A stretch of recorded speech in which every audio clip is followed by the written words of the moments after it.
So, speaking about workers, it's a different story. Of course, the level of political education of workers is very low, including workers' leaders, including trade union leaders. Now we're discussing forming some kind of educational system for labor leaders, to give us some idea of class struggle, but also theory and so on. But not practical, because they're quite good at practical understanding of class struggle, but they need some theory, not just the empirical experience. There is a couple, Rakitsky, there are two people, husband and wife. This Rakitsky family, they started a so-called School for Workers' Democracy, and they give some very good education to labor leaders. Well, okay, speaking about the New Left. You see, the New Left was completely defeated in the mid-90s. Why? Because it lacked a social base for itself. Exactly for the reasons which I told you before. That was a society of decomposing Soviet structures. Soviet people who belonged to the Soviet structures, who belonged to the Soviet society, which was decomposing and being replaced by some other society.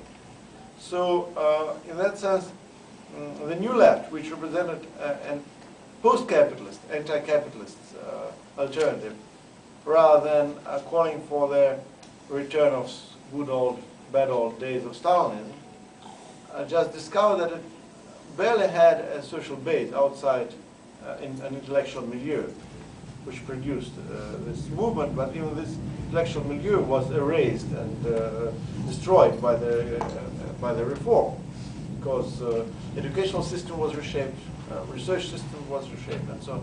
So the social base disappeared. Individuals, yes, they stayed over and continued writing, speaking, but as a political movement, it was completely defeated by mid-90s. Even though there were intellectual groups, okay, but this is not a movement, it's not a political force. If we have a group of like 10 people discussing theoretical issues, it's very nice, but it's not a political force which makes impact. So, but then capitalism formed new classes and new class contradictions, and now there is a social base for these politics.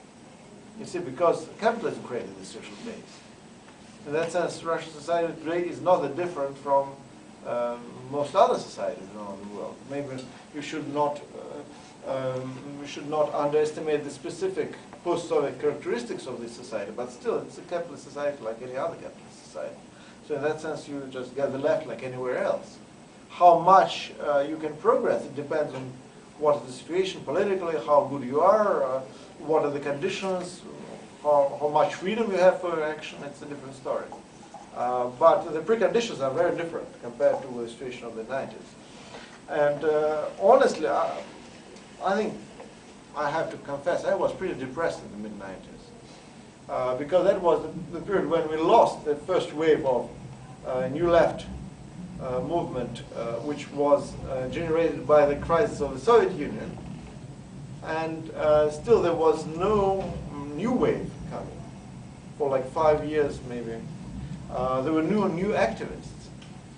I remember people were complaining that they know every single left-wing activist, almost, not only in Moscow, but probably all around the country, by name, you know.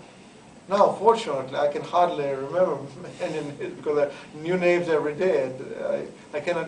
Yes, I just, for example, if you just go to some kind of contact site, it's called Contacts in Contact. It's a contact site which is mainly St. Petersburg and the area, and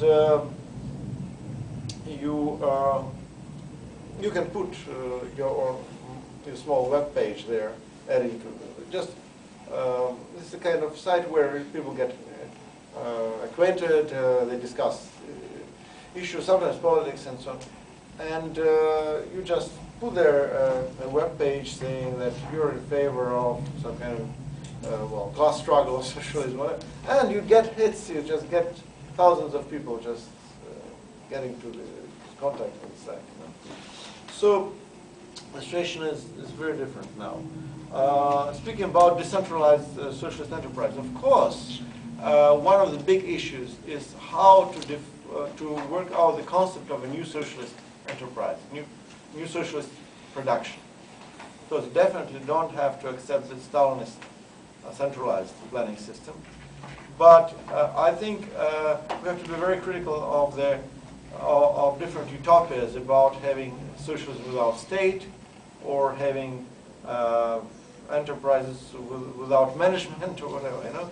So what is needed is some kind of democratic system of control and management which involves decentralization.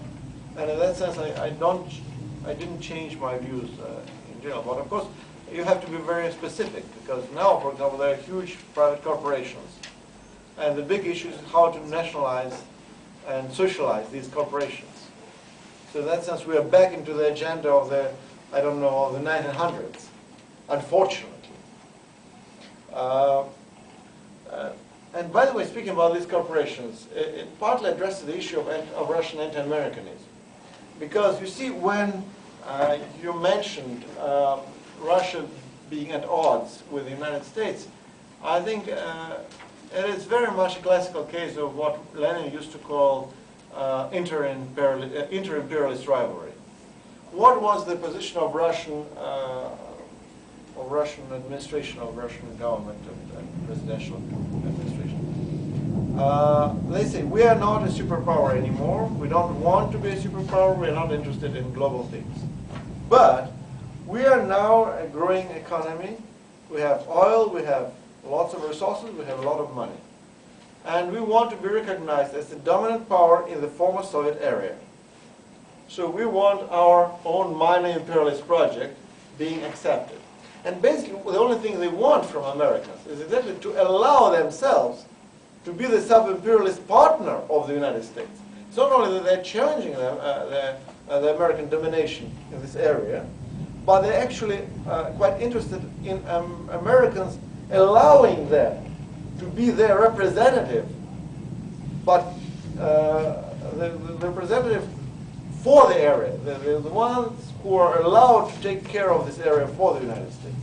But the irony is that U.S. administration is either extremely stupid or extremely arrogant, or both.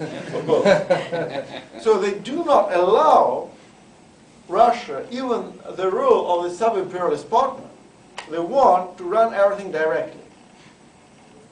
So they are not even up to the concept of indirect rule like the British Empire of the 19th century. They want some kind of direct intervention, direct control, and so on.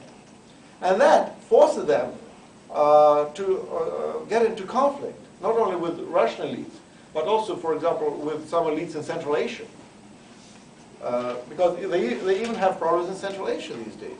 There are not so many states in the former Soviet Union which remain loyal to the United States. At this stage, it's basically Georgia and Ukraine, period. Even Kazakhstan is not very happy with what's going on. Because they were pretty comfortable with American domination as long as Americans respected some basic rights of the local elites. Not telling them in terms of micromanagement how to solve some minor issues which they know better how to solve. So in that sense, Russian corporate capitalism is provoked by the Americans into this kind of confrontation. Russian society is becoming increasingly anti-American, and Putin administration was pretty competent in using that for their own purposes, because they kind of canalized the support for their domestic policies and for their structural strategies, which they want to acquire on the basis of anti-American rhetoric. So they mobilize the support on the anti-American issue and they use the support for something else.